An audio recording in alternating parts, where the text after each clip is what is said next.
drama on One, Ruth Rendell's Gallow Glass. I saved your life. So your life belongs to me now. All right.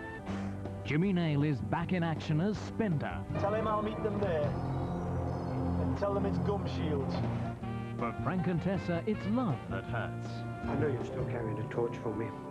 Yes, a blowtorch. Now, what do you want? A nice antique, perhaps, courtesy of Lovejoy. 20 grand for a car seat? Who's it belong to? The Queen? Napoleon Bonaparte, actually. John Thaw and Lindsay Duncan spend a year in Provence. The goat in the supermarket. There's another one driving that Peugeot. New drama from January on One. Now, I want to invite all you little partners out there to come out and see the Bronco Billy Wild West show. He's a showman with a tough act and a raw talent for sharp shooting. Every assistant I've had for the last 10 years has said exactly what's on this paper, and that's the way I want it continued. Clint Eastwood. If you ever raise your voice to me again, I will scratch out your eyes. Is Bronco Billy. Just how fast are you with that pea shooter? Ain't nobody faster than Bronco Billy, Wednesday at 7 on One. Yee-haw! In an hour's time, BBC 2 honours the oldest surviving independent television company, Granada, with a mixture of archive material documenting its history, and to start off, a classic episode from Coronation Street. On One now, a comedy blockbuster and a network premiere, all in one. Well, in two, actually. Arnold Schwarzenegger and Danny DeVito. Believe it or not, they're twins.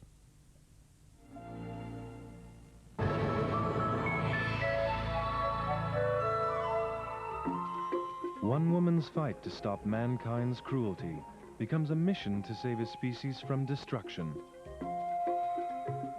Amidst the search for answers grows a battle for justice. Brian Brown and Sigourney Weaver star in the true adventures of Diane Fossey. The first showing on network television, Gorillas in the Mist, tomorrow, 9:30 on One. Why is it you never see moths in the daytime? Life's great mysteries solved with one Jasper carrot in 20 minutes. Now on BBC One, the news with Michael Burke. The time, 8:45. The UN Secretary-General has warned the Serbs that pressure's growing for military intervention in Bosnia. He's going to Sarajevo, saying the next few days could be decisive. And the parents of the murdered teenager have appealed for help to find her killer.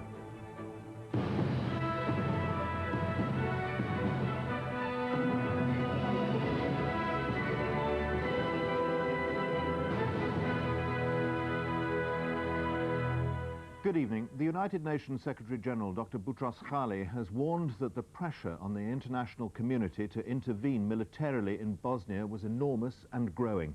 The next few days, he said, could be decisive. The Secretary-General is in Geneva talking to leaders of the warring factions of what was Yugoslavia and preparing to visit the besieged Bosnian capital Sarajevo on Thursday. The UN Secretary-General warned there was enormous pressure for military intervention in Bosnia from Western governments and from the media. He's said to have told President Ćosić of the Serb-dominated federal government that the next few days could be decisive. This was one of a series of meetings. The opposing political leaders did not meet face-to-face. Both the Serb and Croatian camps predicted the war could escalate into an international conflict if Islamic nations come to the aid of the Bosnian fighters. The State Department has warned the United States will use military force if the Serbs attempt to widen the conflict to the province of Kosovo. I can say we're deeply concerned about the situation in Kosovo. We have discussed this with other governments, and our concerns are widely shared in the international community. We're watching and will continue to watch Serb actions in Kosovo carefully. There should be no doubt that the United States would take very seriously destabilizing acts by Serbia in Kosovo. The American Secretary of State Lawrence Eagleburger has said he hopes the UN Security Council will pass a resolution by the end of the week to allow military enforcement of a no-fly zone over Bosnia. Britain remains cautious on this. John Major has stressed his concern for the safety of peacekeeping troops on the ground. In an apparent attempt to capitalize on this and avert foreign intervention, the The leader of the Bosnian Serbs has written to Mr. Major, offering to allow UN observers on all Serb flights. I think this new idea will enable the entire international community to have monitors reports day by day whether Serbs are violating this resolution or not, and then there would be no excuse for interference and involvement in this civil war in Bosnia and Herzegovina. Reports of a build-up of Bosnian Muslim forces on Mount Igman overlooking Sarajevo have prompted worries of a new offensive. International negotiators believe the Bosnian troops, impatient with the peace process, may try to regain lost territory by force. The first heavy snow of the winter has fallen in Sarajevo, making conditions even worse for the inhabitants, who are living in sub-zero temperatures without electricity, gas or running water. Already the city's old people are dying from the cold. The first snow of the winter came overnight to Sarajevo, the beginning perhaps of harder times than ever here. Since fuel is short, the water pumping stations aren't working, so people have to endure the discomfort of getting water where they can, regardless of the risk to health. But there are worse places even in Sarajevo. As you can perhaps hear, we're right on the front line. There's shooting and mortaring all day and all night here. And right beside the front line, there's this old people's home. There's no protection here either against the bullets or against the cold. It used to be rather luxurious. Now a lot of it has been closed down because of war damage. There's a hard job just keeping one room on each floor heated. Snipers in the building behind make it dangerous even to get fuel. In the past few months, several of the staff and patients have been killed or wounded. Since it lies beside the Serbian lines, Serbian soldiers use its corridors as a shortcut to their positions. Watch out for snipers, he says.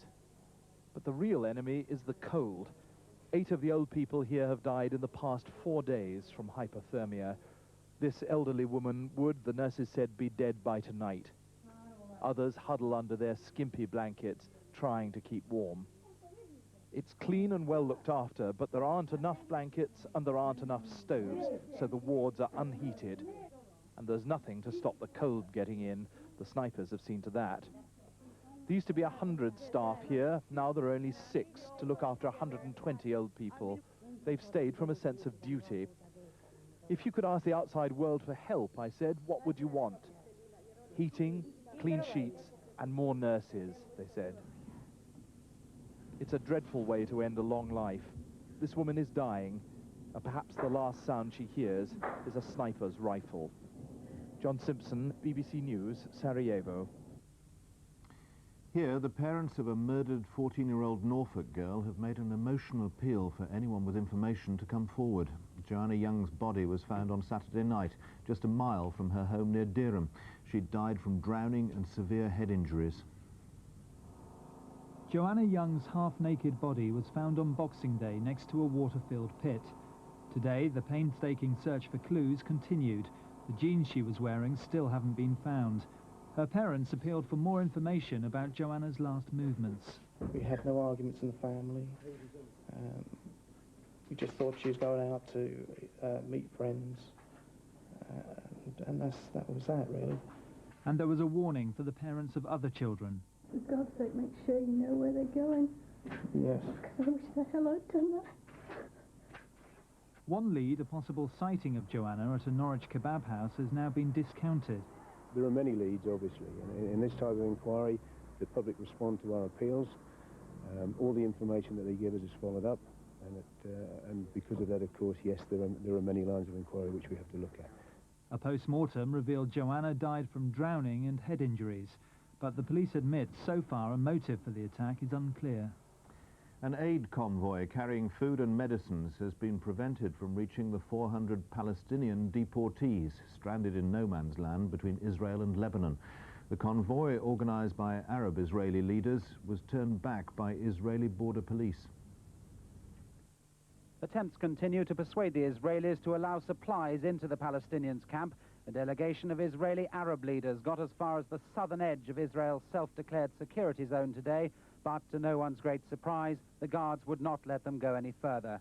The Arabs reinforced their point with some public prayers, but no one is getting any closer to changing the situation on the ground. In the camp, the expelled Palestinians are holding a one-day fast to conserve food. Some supplies are being smuggled to them by supporters in Lebanon, but conditions are still bad. There are persistent reports in Israel that at least 6 of the deportees were rounded up by mistake. It's likely that special tribunals will begin hearing appeals soon, and some men may then be allowed home. But most will not, and the Lebanese have matched Israel's tough stance by saying that the UN envoy, James Jonah, will not be allowed to pass through their territory as planned and visit the camp tomorrow. Mr. Jonah, who's been meeting Palestinians in East Jerusalem, manages to stay remarkably cheerful, at least in public. Yesterday, he heard Israel refuse to take the deportees back, and today he was pressed from the other side. Israel is responsible. It cannot force a status quo on the Lebanese or on any other country. It cannot continue to impose deportation on other countries. The Israelis have chosen this moment to ask moderate Palestinians in for talks about the future of the peace process. But the mood on the streets is not conducive to such discussions. The deportations are the issue of the moment, and all other questions have been pushed aside. Justin Webb, BBC News, Jerusalem. The Americans are reported to be sending an aircraft carrier back to the Gulf to enforce the 2 no-fly zones in northern and southern Iraq. The Kitty Hawk left its station off the coast of Somalia this morning, following the shooting down of an Iraqi warplane by an American F-16 jet fighter. The 2 main warlords in the Somali capital, Mogadishu, have held a mass demonstration for peace in the centre of the city. 10,000 people attended the rally, celebrating what they hope will be the end of a struggle for power, which has been a major factor in the famine in the country. It's a long time since Somalia has had any reason to bring out the band, but today the people of Mogadishu poured onto the streets under the banner of unity. In the shadow of the bombed remains of the country's parliament, the supporters of both sides came together to celebrate the end of the green line that has divided their city for so long. With this handshake, Farah Aidid and Ali Mahdi, Mogadishu's 2 warlords, announced an end to their feud, though the true test will lie in their deeds, not in their words. We are having the flag of peace. We are demonstrating today, all the world and all Somali people, our unity, peace, and, reconciliation. But elsewhere on the streets, life is not so peaceful. One Somali was shot dead today by Marines after attacking a television crew. The soldiers aren't taking any chances. The Marines have not had a single fatality so far in Somalia, and they intend to keep it that way. Tom Carver, BBC News, Mogadishu. Here, the government has changed its housing policy to encourage more investment in private rented homes. It's been attacked by Labour, who say the government's policy on home ownership has been pulled apart by growing unemployment. From the moment when Mrs. Thatcher handed over the deeds to the couple who became the first to buy their council house in 1980, her decade in power was marked by a massive increase in home ownership. But from its peak in 1988, the housing market has been notable for mortgage arrears, housing repossessions and negative equity. This has brought a highly significant change in government policy under John Major. Now the emphasis is on boosting the private rented sector. Ministers have been looking at giving incentives through tax breaks, cash grants or loans at preferential rates. 80% of people still want to be homeowners, so that ambition I think is still there, and obviously we must have policies that cater for that. But there is a significant minority who don't want to or can't afford to buy, and a responsible government interested in good housing policies must make sure that there is a choice available to them of good quality accommodation, and that's what we propose to do. But while the construction industry will welcome anything that looks like help, the government's difficult task is to persuade the financial institutions there's more money to be made in renting out property than in other investments. And it seems that detailed agreement on these proposals is still some way off. John Sopel reporting. More than 40 fishing boats have sailed into Lossiemouth Harbour in northern Scotland in a protest against the government's planned restrictions on catches. The Sea Conservation Bill will impose limits on the number of days a vessel can spend at sea.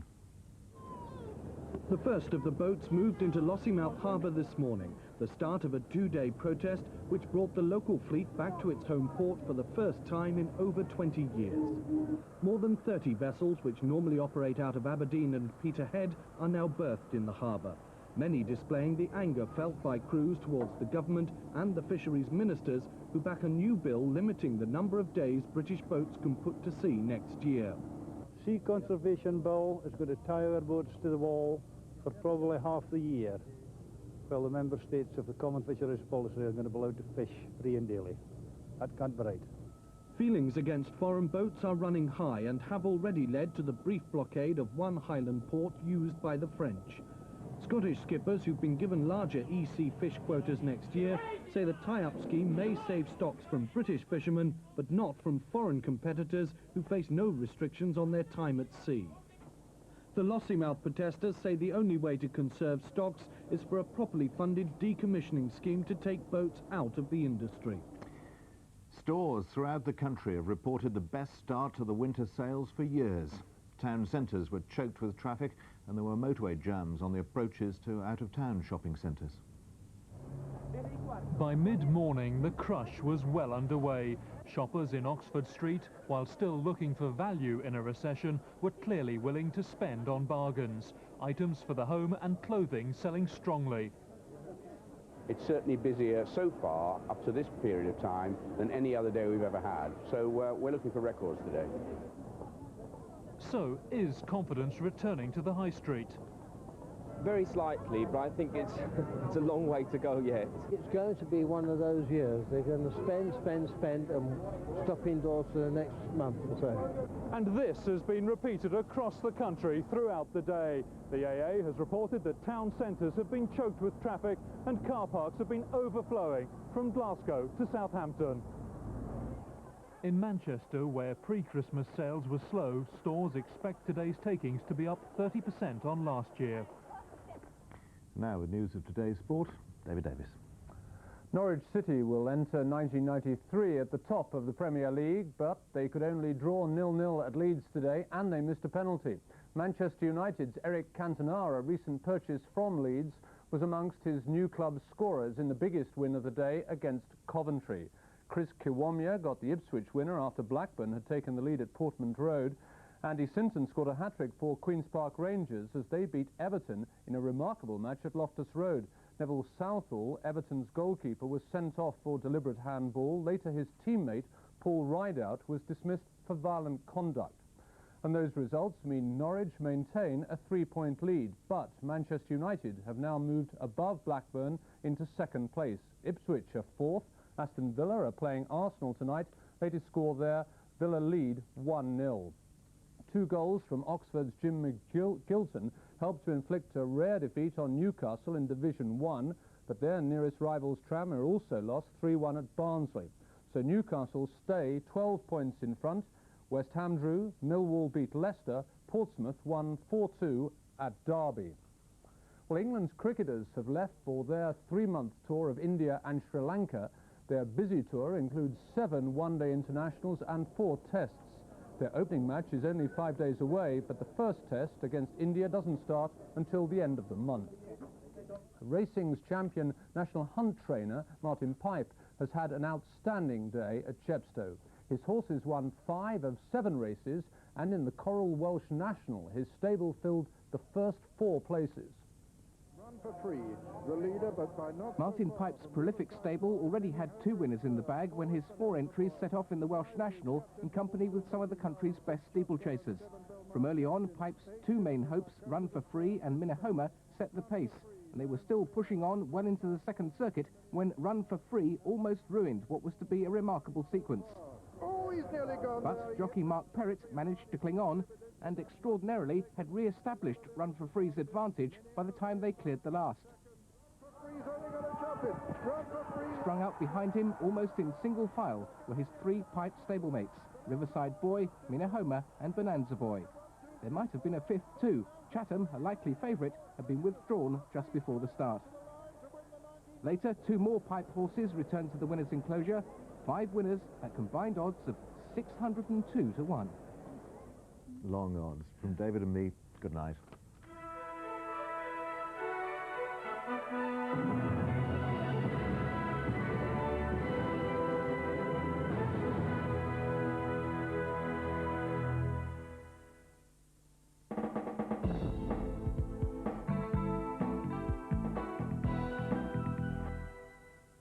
Good evening. The parents of murdered Norfolk schoolgirl Joanna Young have made a public appeal for help in finding her killer. Joanna, who was 14, went missing the day before Christmas Eve. Her body was found late on Boxing Day.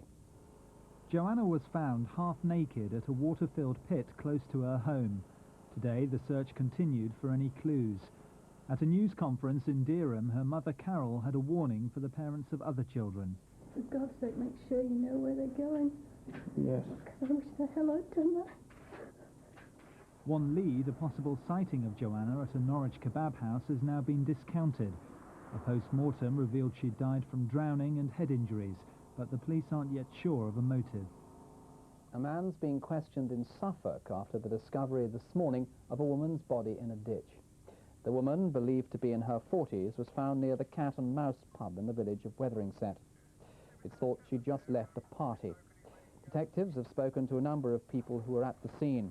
A post-mortem examination is being carried out to find out how the woman died. A Labour Party survey is claiming more than 2,000 jobs have been lost in East Anglia since the general election. The party is urging the government to produce a budget for jobs to improve the area's economic prospects.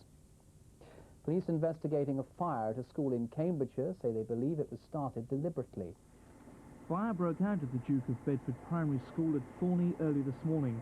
Classrooms and offices were destroyed and the roof collapsed as firefighters tried to bring the blaze under control. Damage has been put at about £500,000. Police say there's evidence that an intruder had broken into the school and started more than one fire on the premises. That's it for a back at 7 a.m. in the morning. The weather now from Bernard Davey. From us, a very good night. Hello, it's not only the British Isles, but the whole of Europe that's likely to have a fairly widespread and at times severe frost tonight, so plenty of scraping of ice off cars tonight and at first tomorrow. Temperatures over the British Isles may well fall as low as -6 or 7, a little bit lower in one or two places. The only places likely to escape are around some of these coastal fringes where you've got an onshore breeze and up to the northwest where there's more in the way of cloud. And despite all the cloud over parts of Scotland, that won't stop you from having a frost nor having some freezing fog patches, and those freezing fog patches, some of them dense, will extend as far south as the Midlands.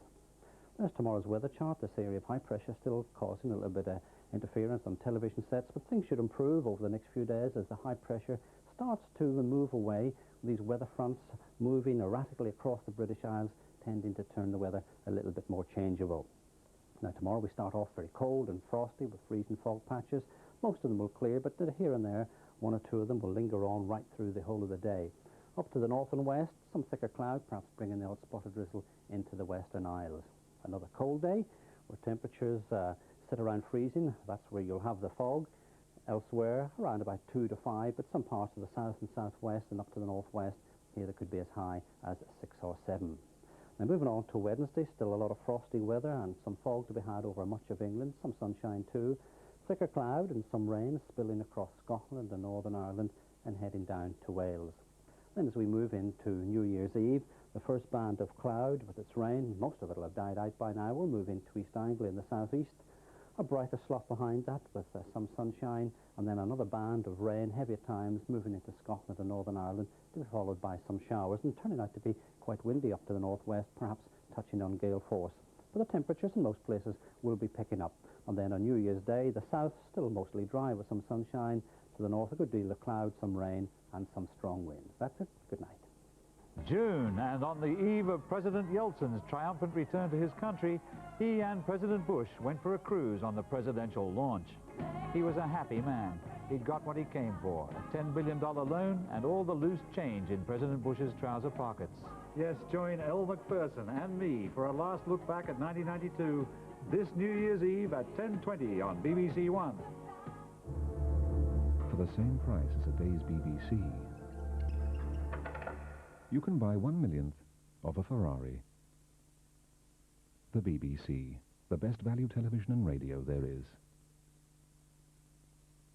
While he may have one foot in the grave, Richard Wilson still has a score to settle with neighbour Angus Deaton after the Great Gnome Massacre. That's in 50 minutes here on BBC1. Meanwhile, I think I'll just sit back and let you introduce the next programme.